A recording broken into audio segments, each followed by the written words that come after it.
Nu citire, ho, surpriză vine, Andy e în scenă. Fără ajutor, fără decor, el face totul să devină o problemă.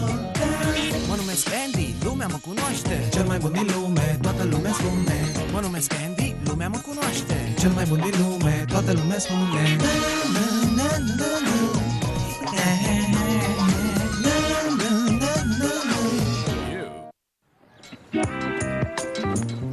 Fructul muzical. Probabil vă întrebați de ce sunt băgat până la coate în... Stați puțin, e puțin mai complicat, așa că o să o iau cu începutul.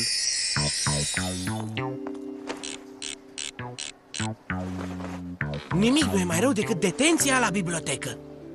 Da, parcă ai citit în închisoare. Iar Scorn este gardianul perfect.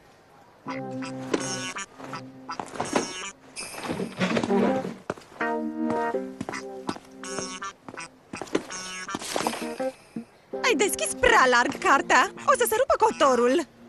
Da, domnișoară Scorn. Încă puțin. Puțin. Așa.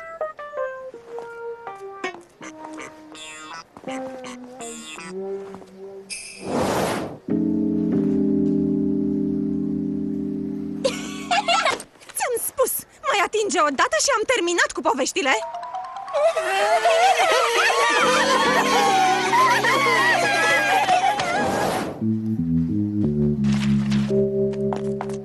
Nici să nu te gândești. Saliva ta reacționează cu substanțele din hârtie. Cred că nu vrei să strici revista, nu-i așa? Nu-i așa?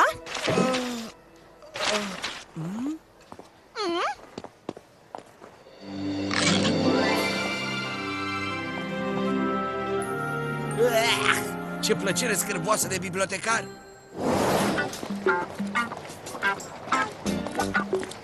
Bună! Semnezi și tu petiția noastră? Este pentru o strângere de fonduri. Hei! Dacă nu vrei să o încurci, semnează aici. Bine?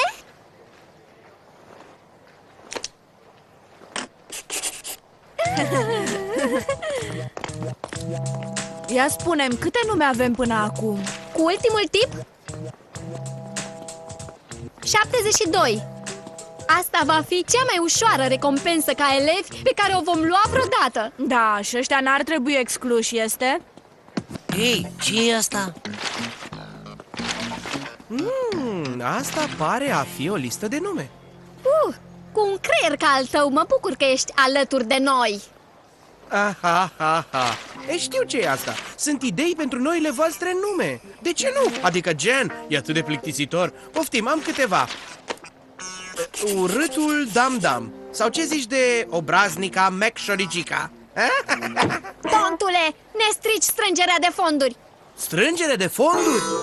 Dar pentru ce? Nu e treaba ta, nătărăule. Lasă-mă să ghicesc. Ziua transpirației? De fapt, este ziua fratelui care face împat, iar tu ești tipul din afiș. Cereți scuze. Dacă o rupi, ești mort. Stai, Danny. S-ar putea să te tai în ascuțimea limbii ei? Cap sec. Respirație de sconx. Ei, ce faceți aici?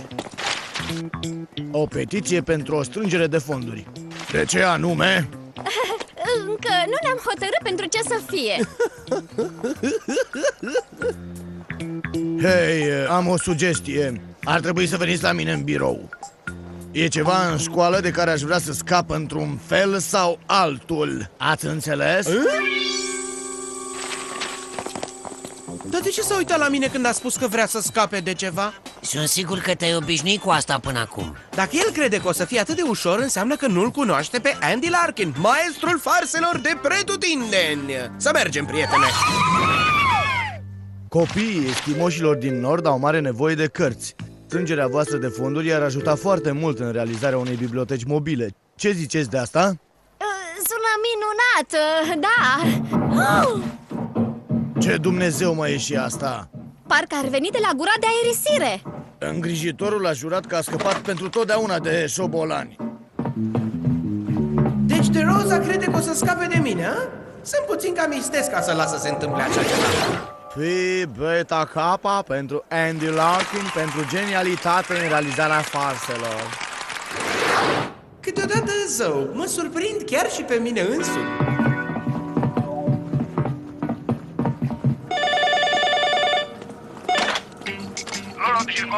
Da, domnule De Rosa. Și eu i-am văzut. De data asta șobolanii sunt ca și morți.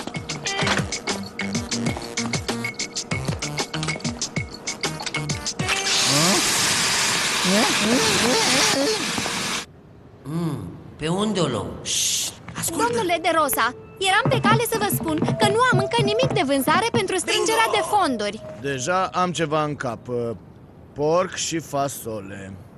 Porc și fasole? Dar de unde să aduc porc și fasole? Încearcă la bucătărie. Sunt 150 de litri care te așteaptă.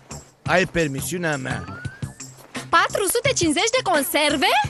Cum te avem atât de multe? Văzul doamnei de la bucătărie nu mai e ca înainte. A fost convinsă că pe comandă scria 20 de litri când erau 200. Domnule De Rosa, nu vă faceți griji. O să vă scap eu de ele. O să strângem o grămadă de fonduri pentru bibliotecă. De ce strâng bani pentru bibliotecă? Habar n-am, domnișoara Scorn e disperată cu cărțile ei. Toate arată ca noi. Dar treaba asta cu porcul și cu fasolea mi-a dat o idee pentru o farsă de toată frumusețea. Gen o să aibă o strângere de fonduri memorabilă. Ai auzit ceva? Era asta. Fumigena! Fumigena!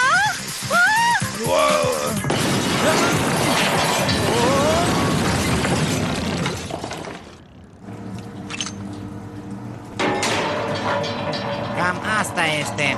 Toate ieșirile sunt blocate. Haide, Gertrude. Trebuie să-i prindem pe șobolanii ăia la singura ieșire.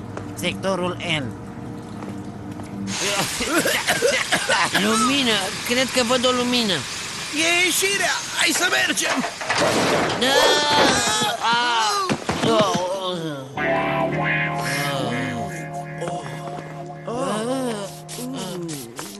De-abia aștept să vă aud scuzele. Aici avem șobolani. Nimeni nu se mișcă până nu-i găsim pe toți. Domnișoară Scorn, nu ne părâți! Aici am găsit animalele.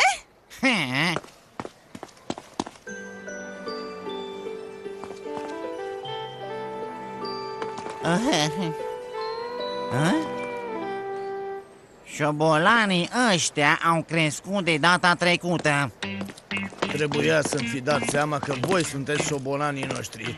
Amândoi ați câștigat o detenție. O să vă petreceți o săptămână în timpul prânzului și după ore cu îngrijitorul făcând curățenie în școală. Am apucat să vă povestesc că îngrijitorul a fost gardian la închisoare.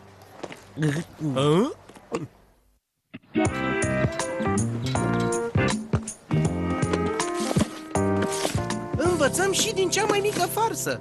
Nu există farse mici, numai farsori de 2 bani. Poftim, măinice. Hai să mergem. Înțeleg că vă place ce faceți, așa că aranjați-le după greutate. Privește partea bună, cel puțin tu nu ești domnul Scorn. Domnul Scorn? Nu există niciun domn Scorn. Doar nu credeți că cineva cu mintea întreagă s-ar căsători cu ea. De ce nu sunt surprins? Camera îngrijitorului, venim acum. O să vă învăț ce înseamnă să fii prins la mijloc. Dansați tango? Ei bine, aici chiar v-ați găsit partenerul.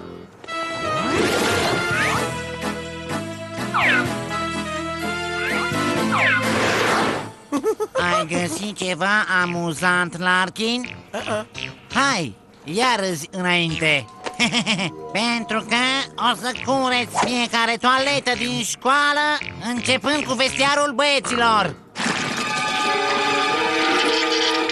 Și când terminați, să pot mânca în ea exact ca la mine. Tu mănânci în ea? Ai auzit de farfurie vreodată? Wow, totuși e foarte curată. E parfum de mere? Magnolie. Cu abilități de curățire ca acestea, cred că soția dumneavoastră e foarte norocoasă. Din păcate, nu am pe nimeni feminin în viața mea. Sunt burlac. Și acum, afară! Afară! Plecați!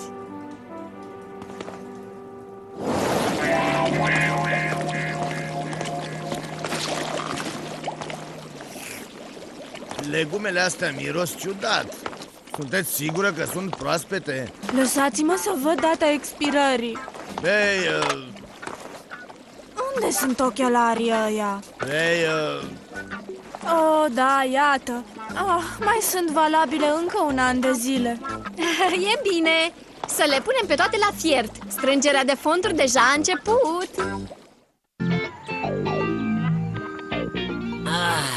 A fost groaznic. Cred că toaletele fetelor sunt mai scârboase decât ale băieților. M-am săturat de astea. O să stăm detenție tot restul vieții dacă nu-l luăm pe îngrijitorul ăsta de pe capul nostru. Frate, detenția asta mă omoară!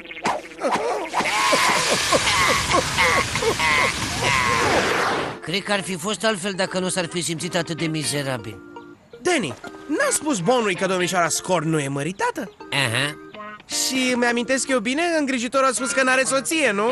Te-ai prins. Te gândești la ce mă gândesc și eu? Că o să treacă săptămâni până o să mi se desumfle mâinile? Nu, la dragostea perfectă. Corect, dragostea perfectă. Și la asta mă gândeam, serios. Atenție, elevi! Astăzi avem porc cu fasole. Veniți la cantină, aduceți banii și apetitul cu voi, iar noi vă vom oferi în plus un sirop de arțat. Să o luăm cu începutul. E timpul să facem din strângerea de fonduri a lui Gen un succes răsunător. Hai! Micuțul meu sabotor, o bombă antiacidă cu oțet. Am testat una din astea aseară. Era atât de mult fum în curte încât arăta ca la circ, înțelegi? Toaletele n-au cum să reziste. Acum, așa, asta e. Să-i dăm drumul.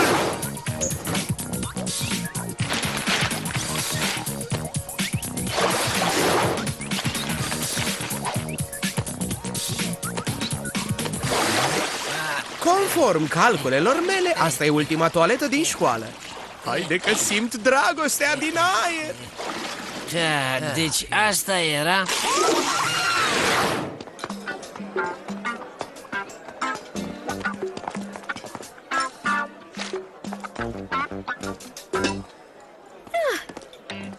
Bună ziua, domnule de Rosa! Am terminat 3 sferturi de porc cu fasole până acum. este bine, merge foarte bine. Știam că pot să contez pe tine.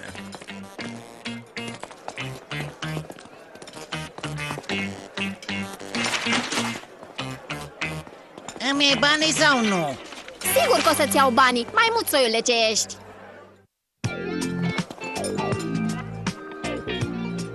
E timpul pentru operațiunea Mașina Dragostei.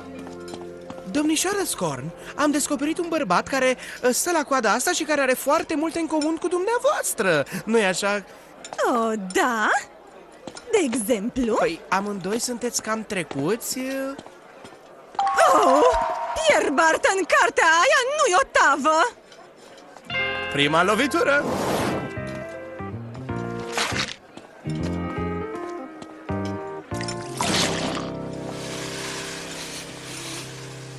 Îmi amintește de Winnie Pig vara. Vă place, nu? Am auzit că domnișoara Scorn știe rețeta. Ar trebui să mergeți să o întrebați. Cred că am să o fac. Oh, nu, s-a stricat o siguranță la aragaz. Este vreun electrician aici? Imediat! A doua lovitură.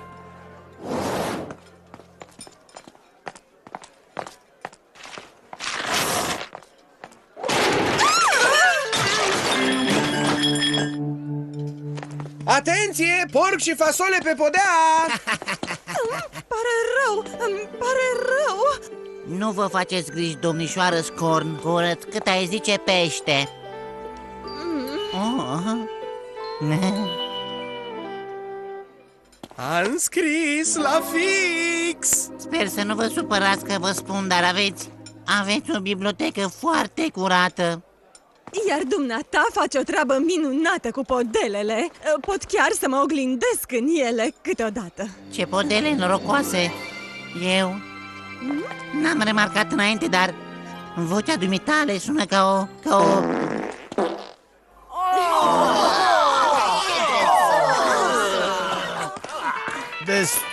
Destul, nu va mai fi nici... Frate, trebuie să plec! La o parte!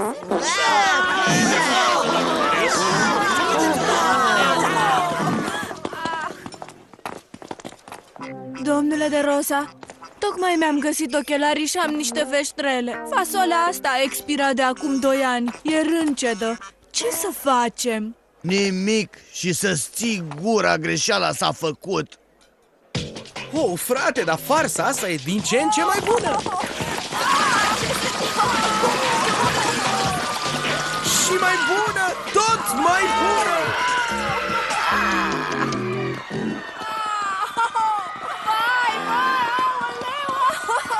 Trebuie să mă duc! Mă duc! Hei, uită-te la Gen. Aș vrea, dar îmi lăcrimează ochii. Am plăcerea să anunț că strângerea de fonduri a lui Gen e un dezastru total. Așa că nota, vă rog.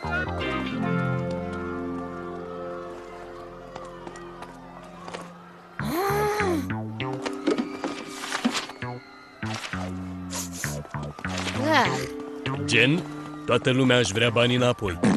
Ne-ai dat la masă fasole stricată. Fasole stricată, donații blocate și acum toată lumea își vrea bani înapoi. Asta e o catastrofă imensă și se numește ANDI. Domnule de Rosa? Dacă aflu cine a făcut... Andy a făcut-o. Am fundat țevile cu asta. Sunt bombe antiacide cu oțet. Andy Larkin? Trebuie să văd asta. Denny, cum spuneam, porcul și fasolea nu au cum să dea greș. Nu te-am auzit niciodată Larkin! spunând asta. Vino aici! Ne-am ars.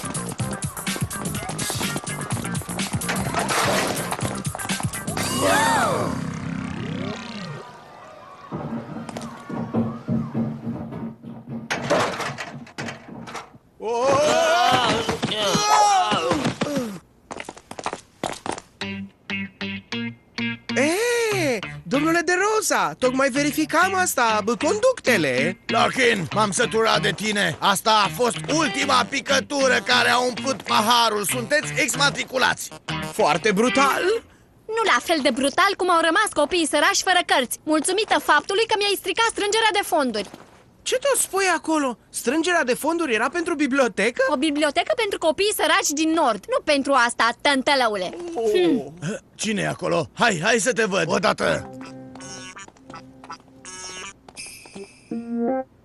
În ciuda a ceea ce am văzut astăzi, sincer să vă spun, asta e cea mai scârboasă chestie din toate. Domnișoara Scorn? Îngrijitorul? Explicați-mi, să înțeleg și eu. Noi ne iubim, domnule de Rosa. Vă iubiți, dar e ceva îngrozitor, nu înțelegi? Vreau să mă apăr, domnule de Rosa.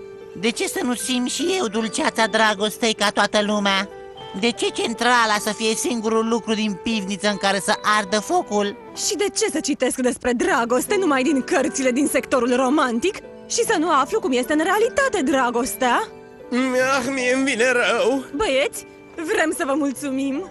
Dar dacă nu erați voi, noi nu am fi fost împreună. Domnule de Rosa, am aflat că este o problemă cu toaletele. Aș fi foarte încântat dacă elevii ar folosi-o pe a mea. Mulțumesc! Cu condiția să nu mai exmatriculați pe cei 2 copii. Nici vorbă. În sfârșit l-am adus pe Larkin unde vroiam. O să-l expediez și până la capătul lumii. Poate că ar trebui să verificăm data valabilității de pe cutiile alea, pentru că nu arăta bine dacă un director a dat elevilor porc cu fasole știind despre ce e vorba, nu?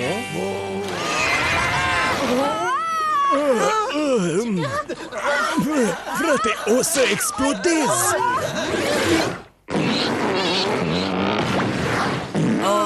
Încă un client satisfăcut. Cam câți bani ați strâns? Destul pentru o bibliotecă mobilă plină cu cărți. Și cu clienții care o să mai vină o să putem cumpăra și microfise. Bine, dar să știți că nu o să scăpați așa ușor. Și puteți uita de cutiile de fasole. Am distrus evidențele. Acum avem problema spumei de la toalete. Știți ceva de asta? Bine că îngrijitorul poate curăța toaletele cu probleme. Asta e problema. Nimeni nu-l poate găsi. Sau pe domnișoara Scorn. Zvonurile spun că s-ar fi căsătorit. Așa că luați-vă gălețile și peile și treceți la treabă, spălătorilor!